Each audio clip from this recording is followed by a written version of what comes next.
පවර අමර සුර පුරවන් රුසිරු සර සමර සමර දිනු වරංගන රැඳී නිතර පැතිර ඉතිර තිර සර පිරිනි නොවිතර සතර සපර ගමු පුරවර වදු මිතුර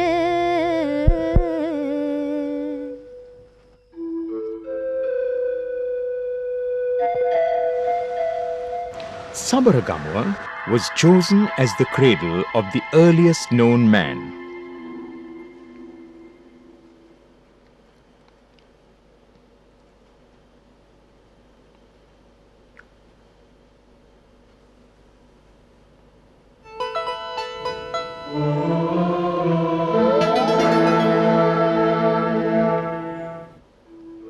In Sabaragamuwa, the abode of Homo sapiens balangodensis, the earliest known man in Sri Lanka, begins an important chapter in the island story.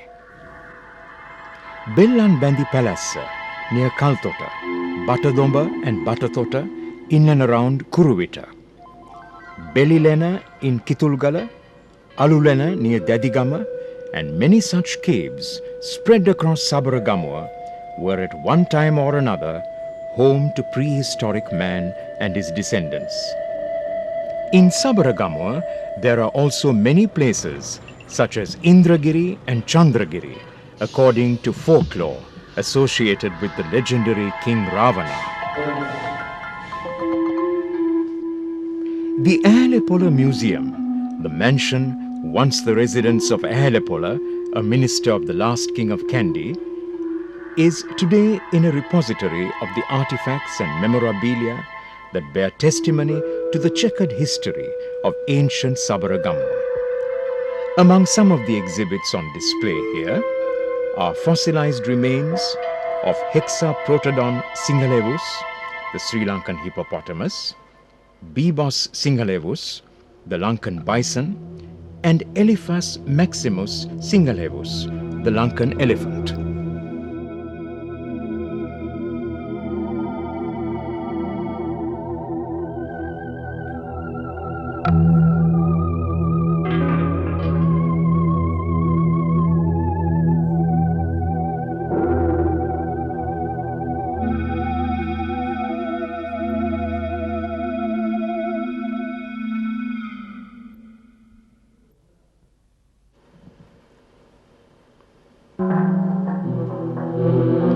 Although precious stones and gems are found in many parts of Sri Lanka, Sabaragamuwa is considered the natural home of Sri Lanka gems. It was perhaps the gems of Sabaragamuwa that made Sri Lanka widely known as the Ratna Deepa among lands far and wide during ancient times. Ratna Deepa literally means the island of gems. A wide variety of precious stones is found here. Corundums, garnets, topaz, tourmaline, and sapphires are some of the better known gems.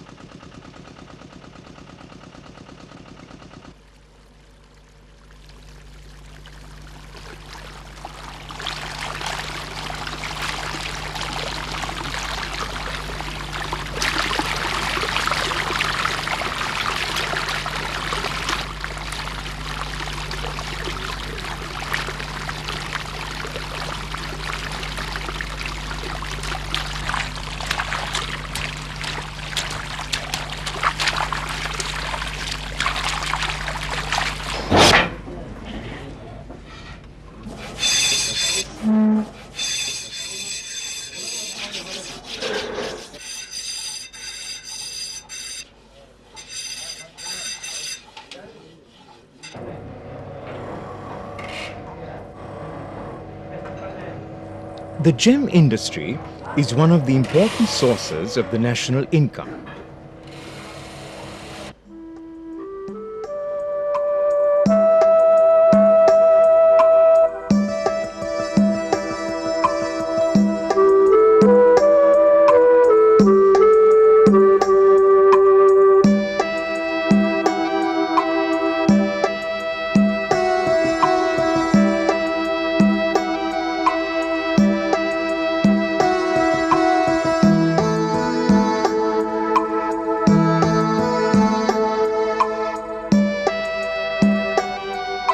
Much research and experiments are being done today on gems.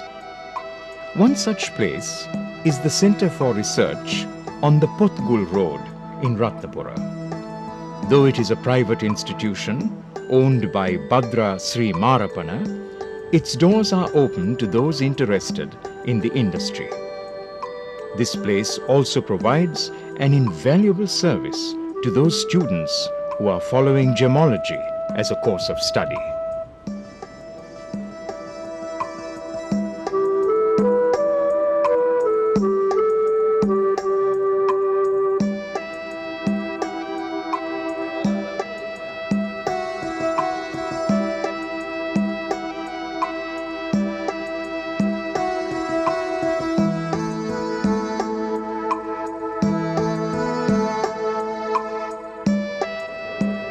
Sabaragamuwa is the abode of god Saman, the guardian deity of Sabaragamuwa.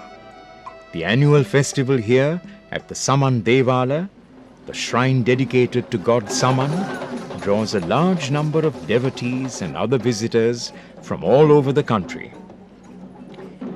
The great attraction of the main procession is the image of Mahabamba. Many explanations are offered in the folklore of Sabaragamuwa regarding the association of Mahabamba with the festival.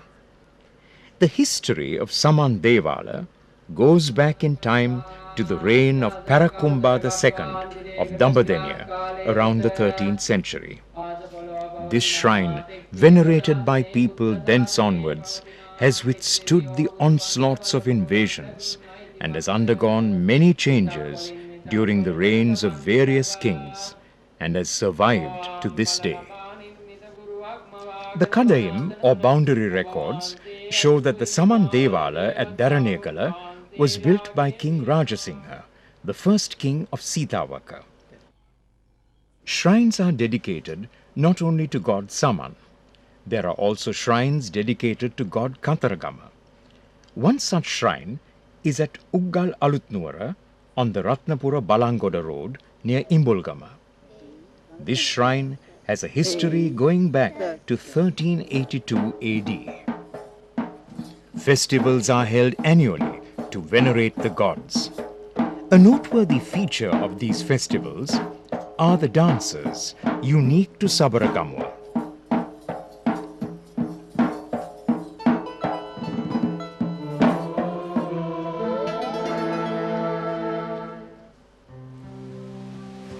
Numerous waterfalls enhance the natural beauty of Sabaragamuwa. Of these, the Mapanana Falls at Mapanana on the Ratnapura Karaniya Road has an interesting history. This spot was a favorite of the village headman. It was so named because he visited it daily for his bath, according to folklore.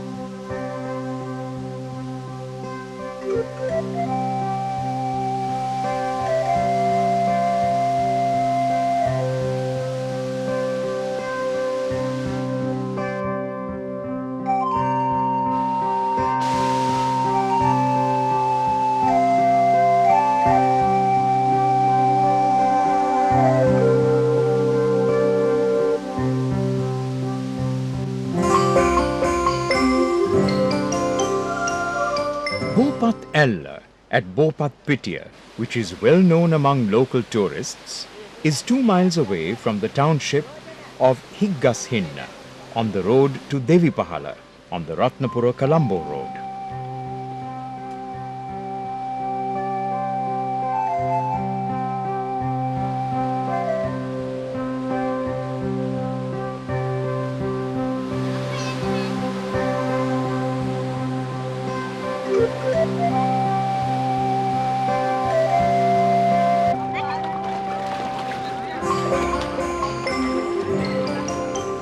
Another beautiful waterfall is the Suratali Falls on the Balangoda Badula Road between Halpe and Marangahavala.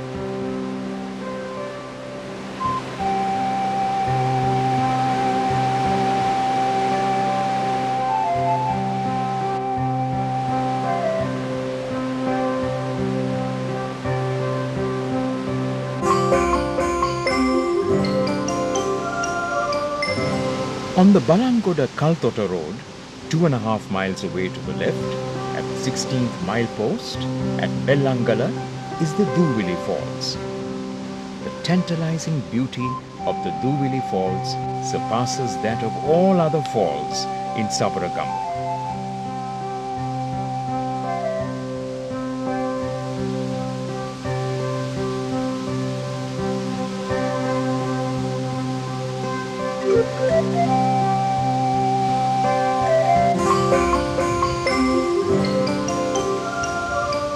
On the road to the Udawalawe Park, the first landmark is the Udawalawe Reservoir.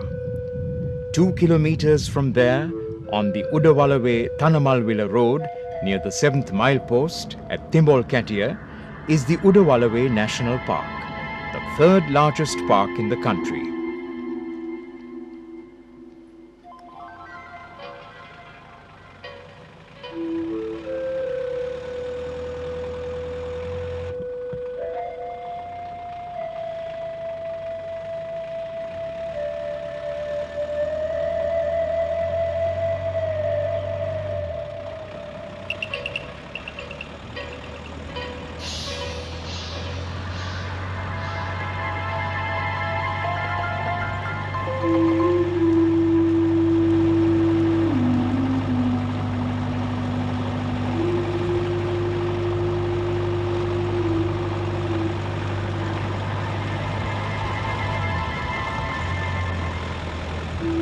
As herds of elephants can be readily seen, this is one of the favorite parks of the wildlife enthusiast. Here one can observe and study elephants in their natural habitat. The park is open to visitors from 6:30 in the morning to 6 in the evening.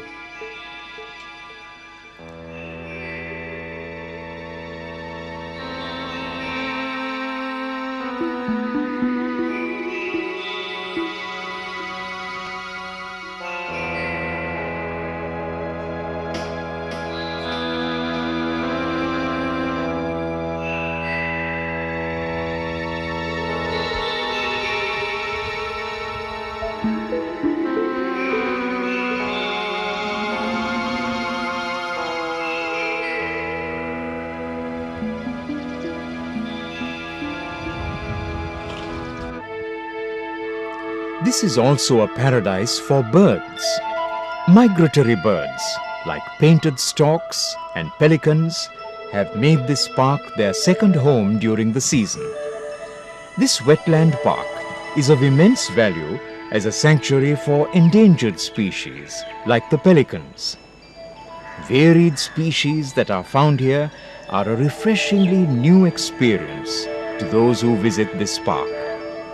Apart from these migratory birds, who come only during the season, a variety of species of birds indigenous to Sri Lanka also abounds.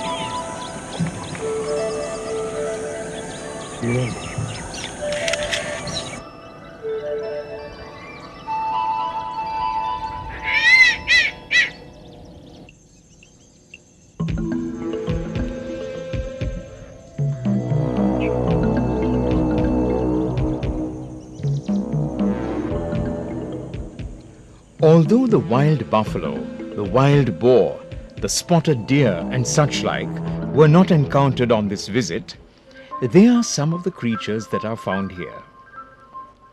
So are the prowlers, like the leopards. Overnight accommodation for visitors is available at Veeragolla, Seenuggala and Timbiriya Mankada. Additional bungalows are being built on 2 other locations. Though many facilities are provided here for visitors, please do not forget that you are guests among unprotesting hosts.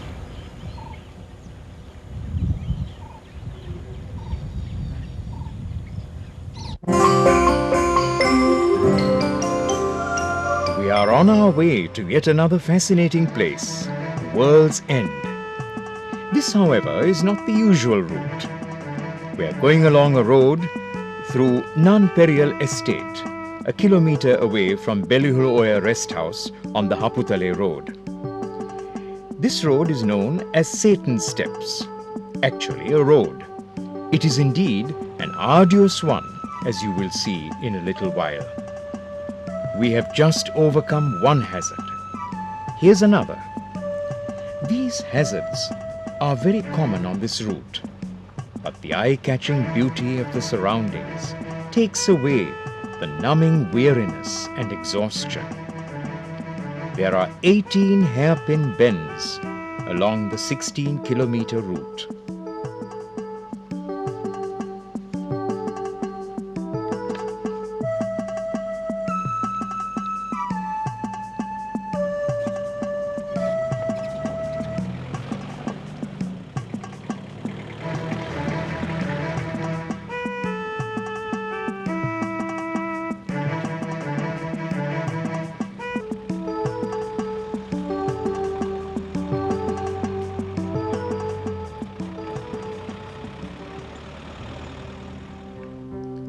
This is the Samuel Baker Bend.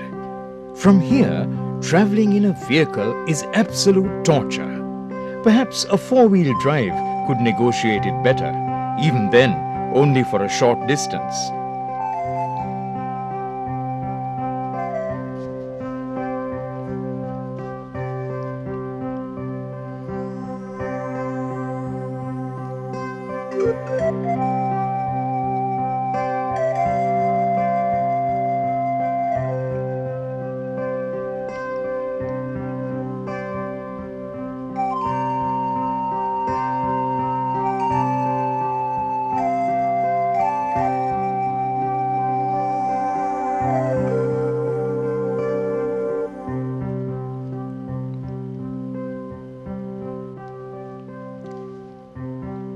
The rest of the way has to be made on foot. Before Horton Plains is Baker's Falls, also known as Katigana Alla, so named by the villagers because to their ears the resonance of the falling water reminded them of the slashing sounds of numerous machetes. Passing the falls, World's End can be reached.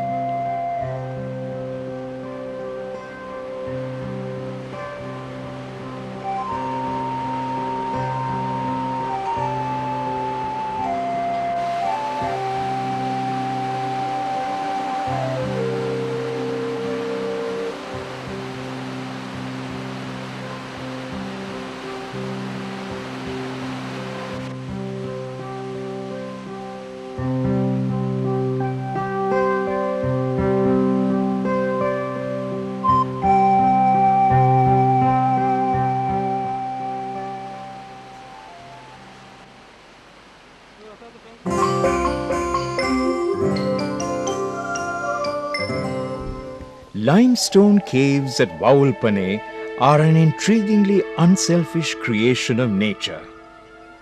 It is home to thousands of bats, hence the name Vaulpane. Vaula is the Sinhala word for a bat. According to a census taken recently, the bat population here numbers well over 200,000. Countless stalactites and stalagmites turn this cave into a splendid gallery of natural sculpture. Through this cave flows Halmini Oya to join the Adulu River.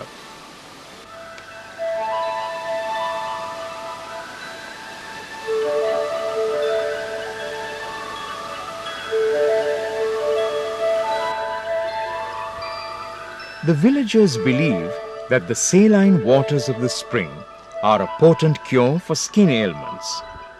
Apart from the limestone formations here, are found many species of flora and fauna that are unique to this environment. Of special interest is the species of roaches, going back in time to the earliest era of the evolution of life on Earth. Some of the fish found here are said to have developed special sensory mechanisms to adapt themselves to darkness within the cave, but there have been no studies to confirm this conjecture.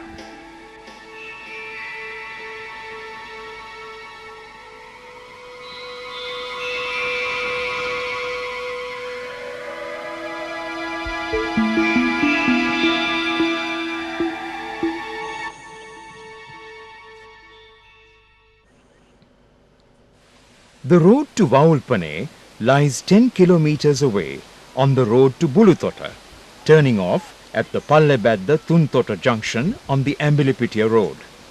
From there, travelling has to be on foot.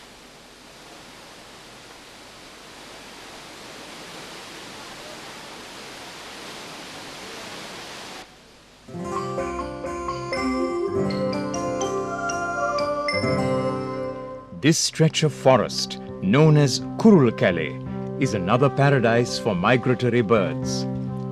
Another fascinating sight within the forest is this giant creeper. On our visit, we did not see any birds, but during the season, it is possible to encounter birds in large numbers.